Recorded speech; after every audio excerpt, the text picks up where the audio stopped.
So let's see how you can merge and unmerge cells in Google Sheets.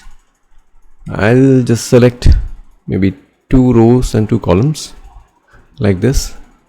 I'll show you how to merge these 2 rows and 2 columns. I'll go here.